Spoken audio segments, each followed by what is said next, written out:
ताजमहल, जो कि आगरा उत्तर प्रदेश राज्य में यमुना नदी के दक्षिणी तट पर बसा हुआ है, जो कि दुनिया के 7 अजूबे में से एक है, जो शाहजहां और मुमताज की प्रेम की निशानी है, जिसे द सिंबल ऑफ लव भी कहा जाता है। ताजमहल आने के लिए सबसे नजदीक का railway station Agra cantt railway station पड़ता है। इसकी कनेक्टिविटी लगभग हर राज्यों में से है। आगरा कैंट रेलवे स्टेशन से ताजमहल मात्र 6 किलोमीटर की दूरी पर है। स्टेशन पर आपको ई रिक्शा मात्र 30 रुपीज में ताजमहल के गेट के पास छोड़ देगी, जहाँ से आप 500 मीटर पैदल चलकर यहाँ पर आ जाओगे। अगर आपके पास कोई बैग या फिर सामान है तो उसे आपको लॉकर रूम में रखना होगा, कि अंदर बैग लेकर जाना अलाउड नहीं है। जैसे ही आप थोड़ा और अंदर की तरफ जाओगे तो यहाँ पर आपको एंट्री टिकट के लिए काउंटर दिखेंगे, जहाँ पर आपको 2 टाइप की टिकट मिलेंगी, 50 रुपए और 250 रुपए। तो जो 50 रुपए का एंट्री टिकट है उससे सिर्फ आप ताजमहल को बाहर की तरफ से ही देख सकते हो, लेकिन अगर आपको ताजमहल के अंदर जाकर कब्र देखनी होगी तो यहाँ पर आपको 250 रुपीज का टिकट लेना होगा। वेस्ट गेट से एंट्री करके अभी हम 4 गेट एरिया में पहुंच गए हैं। इस जगह पर आपको 210 कमरे नजर आएंगे। इन कमरों में ताजमहल को बनाने वाले कारीगर और मजदूर खाना खाकर कुछ देर तक आराम किया करते थे। और इसी जगह पर आपको यह रॉयल यानी 105 फीट ऊंचा शाही प्रवेश द्वार नजर आएगा। इस प्रवेश द्वार के ऊपर red coral stone, green malachite stone, इस तरह के कीमती रत्न जड़े हुए हैं। इस प्रवेश द्वार के ऊपर वाले हिस्से में आपको यह 22 सफेद गुम्बद नजर आएंगे, जो दर्शाते हैं कि ताजमहल को बनाने में 22 साल लगे थे। प्रवेश द्वार के थोड़ा और नजदीक आने के बाद यहाँ पर आपको ताजमहल का नक्शा दिखाई देगा। तो आप जैसे ही प्रवेश द्वार से अंदर जाओगे तो आपको ऐसा लगेगा कि ताजमहल आपसे दूर जा रहा है। इसे ऑप्टिकल इल्यूजन कहते हैं।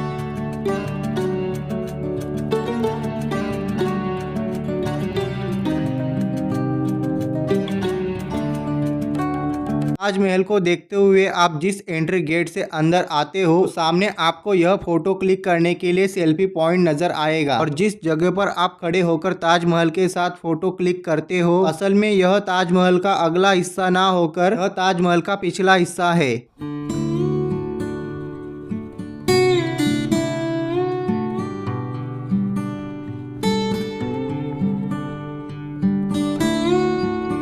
अभी जो आप चबूतरा देख रहे हो, इसी चबूतरे के ऊपर बैठकर शाहजहां ताजमहल को देखते थे। यहाँ पर 16 गार्डन है और 53 फाउंटेन है, जो यह दर्शाते हैं कि ताजमहल 1653 में पूरा बनकर तैयार हुआ था। शाहजहां के जमाने में 20,000 वर्कर यहाँ पर काम किया करते थे, जिनमें से 6,000 कारीगर विदेशी थे और बाकी के 16,000 हमारे भारतीय थे। और इस ताजमहल को बनाने में उस जमाने में 3 करोड़ 20 लाख रुपए खर्चा आया था, जो आज के जमाने में बहुत बड़ी रकम है। Taj Mahal Persian architecture, Indian Islamic European mix architecture का एक सुंदरता का नायाब नमूना है। ताजमहल के डोम के ऊपर आपको यह बड़ा सा कलश नजर आएगा, जो कि 5 मंजिल जितना बड़ा है। यह भी सोने का हुआ करता था, लेकिन अंग्रेजों ने यहाँ के सारे सोने के कलश और ताजमहल के अंदर लगे हुए हीरे मोती जवाहरात सारे वह लूटकर अपने साथ लेकर गए थे। ताजमहल का निर्माण शाहजहां ने अपनी पत्नी मुमताज महल की याद में करवाया था, जिनकी मृत्यु उनकी 14वीं संतान गौहरा बेगम को जन्म देते समय हो गई थी। शरीर खराब ना हो इसीलिए शरीर को मम्मी के रूप में कन्वर्ट करके तापी नदी के किनारे पर दफनाया गया था। और ताजमहल के निर्माण होने के बाद उसे फिर से निकालकर ताजमहल के अंदर कब्र में दफनाया गया था। ताजमहल के पास आपको यह बड़ी सी मस्जिद नजर आएगी, जहाँ पर शुक्रवार के दिन नमाज पढ़ी जाती है। ताजमहल को बनाने के लिए राजस्थान के कैराना से संगमरमर 1000 से भी ज्यादा हाथी के ऊपर लाद कर आगरा तक लाया गया था। लाल बलुआ पत्थर फतेहपुर के सिकरी से लाया गया था।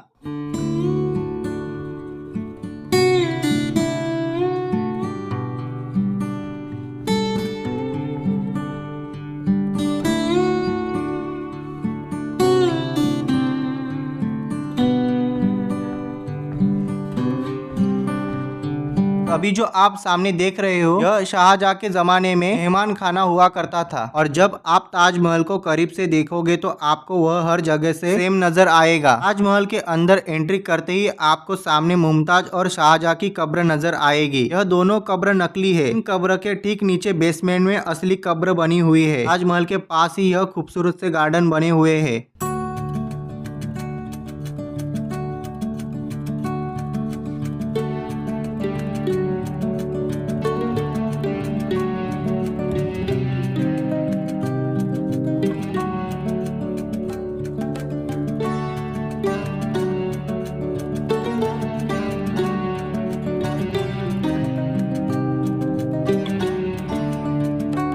ताजमहल का जो शाही एंट्री गेट है उसे भी लाल बलुआ पत्थर और संगमरमर से बनाया गया है। और यहाँ पर जो आपको कमरे नजर आ रहे हैं इसमें जो ताजमहल को देखने आते थे वह यहाँ पर विश्राम किया करते थे।